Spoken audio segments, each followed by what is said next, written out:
What's up? What's up? What's up? What's up, good people? It's your girl KB. You know what I do, and you know why I do it.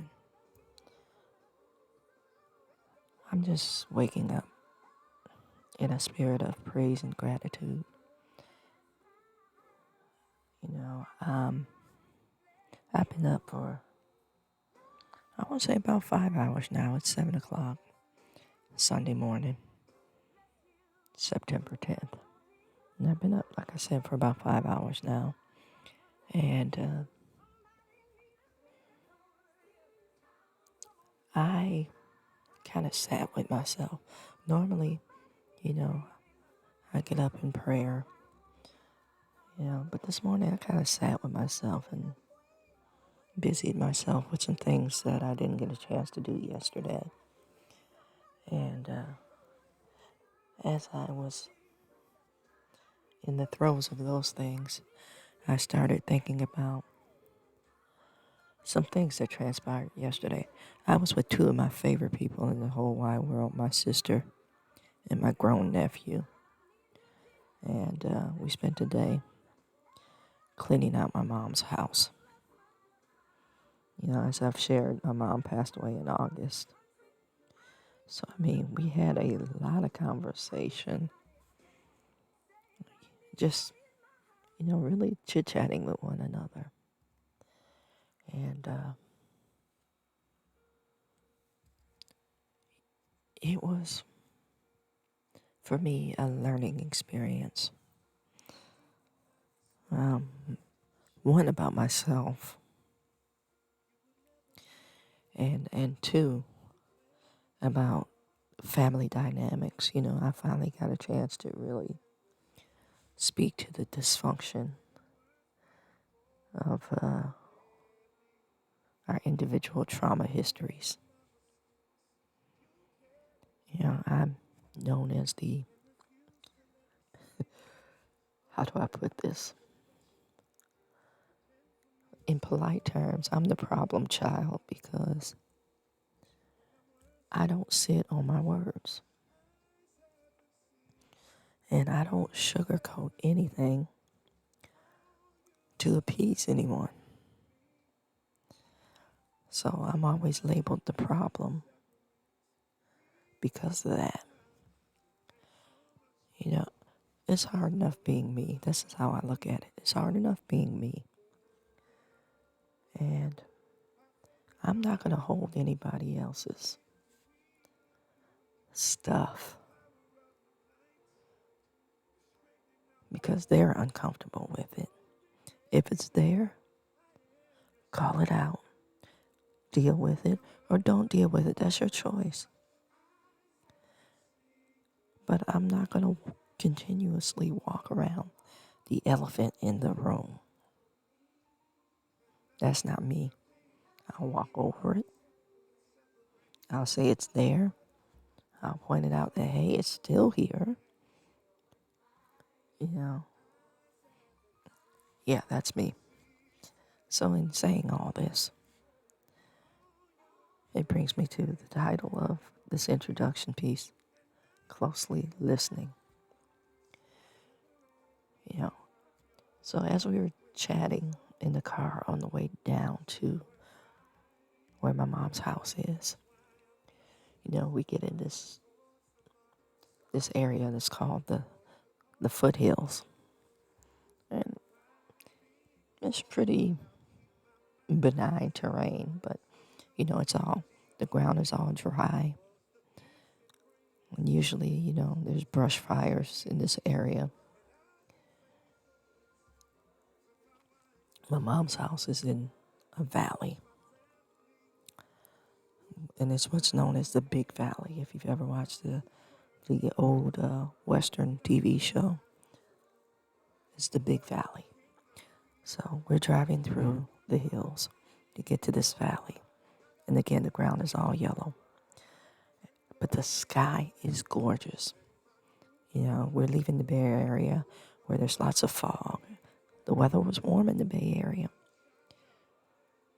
And, the sun was just getting ready to peek out. But we get to the valley and the fog is just starting to burn off. and there's some lovely cumulus clouds, but there's some dark areas in the sky. So as we're driving, I made everybody stop talking. And we looked at these clouds, and there was like light beams coming through this little dark patch. The sky was nice and blue, but there was a dark patch with sun rays just breaking through these clouds. And I said, look, it's like, just be quiet for a minute. Look at God. And we were marveling at, the majesty and the handiwork of God in these clouds and in these rays breaking through. And my sister was focusing on the light just breaking through the dark. And my nephew went to, oh, this is a Bob Ross moment. The guy with the afro that paints. Old TV show. He was thinking about Bob Ross. And I was thinking about how we serve a God that just speaks this into being from nothing. So we had that brief moment. But then, when we get in the throes of the work, we're just chit-chatting back and forth, and doing what we need to do to get this done. But I'm listening to people. And the first moment was somebody said something, and my sister and I made eye contact because we knew it was untrue. We made this eye contact and we didn't speak. It was just a confirmation, like, here it is. Here's the dysfunction. You don't have to jump on everything. You just have to be still and know. So we made that connection. Then later in the day, someone said something. And I shared I have a hair trigger temper. It was all I could do in that situation to hold my tongue.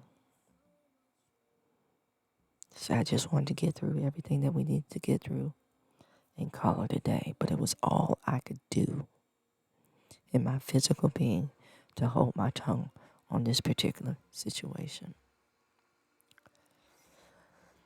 And so in the car on the way back up, I discussed how that played out. And we were like, So there was another be still moment. Because I'm setting the tone, because it's like, I'm not going to indulge that hair trigger temper. It's like I just refuse to, because it is so predictable for certain people.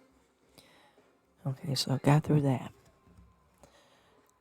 Then in my car on the way back to my house,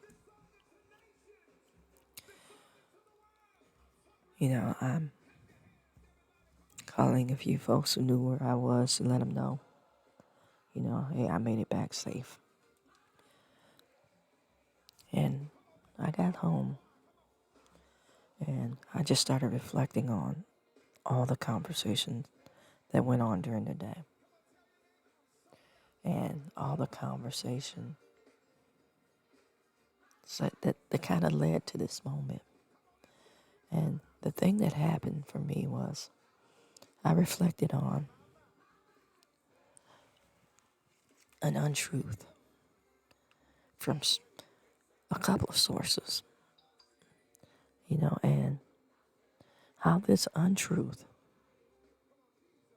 feeds into that line, my truth, and in speaking my truth, how those untruths feed into speaking my truth.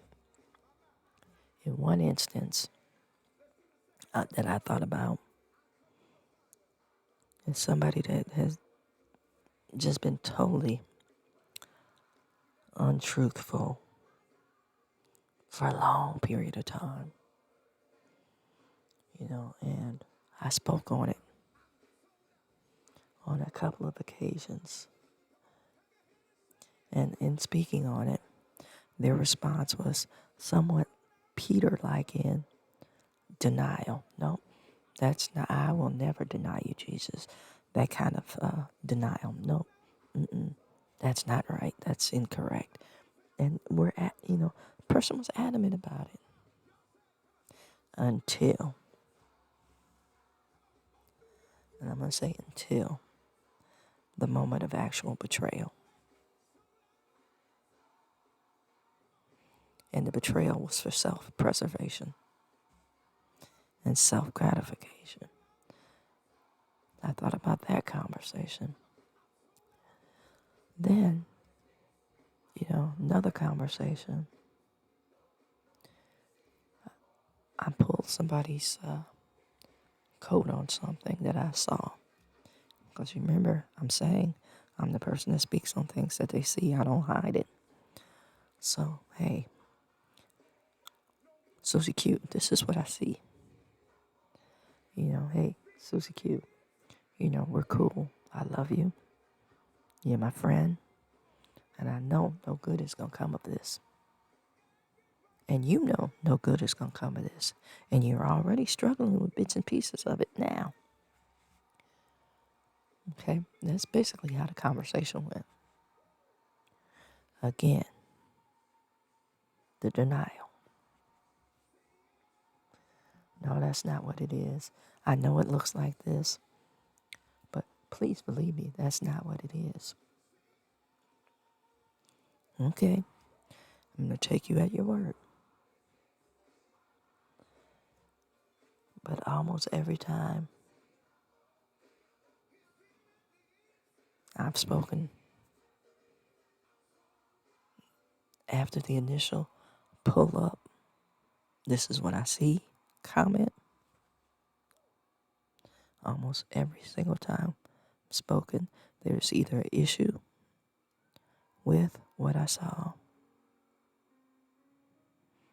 because you're in denial, or you say something that confirms what I told you I saw, that you initially denied and continue to deny when it's the only topic of conversation. I'm saying all that to say, y'all, if you love people, if you care about people, not just for here on this planet and how, it's of mutual benefit to both of you to remain friends, lovers, whatever it is, whatever that relationship is. Like I said, if you love them, if you truly, genuinely love, listen, continue to instruct,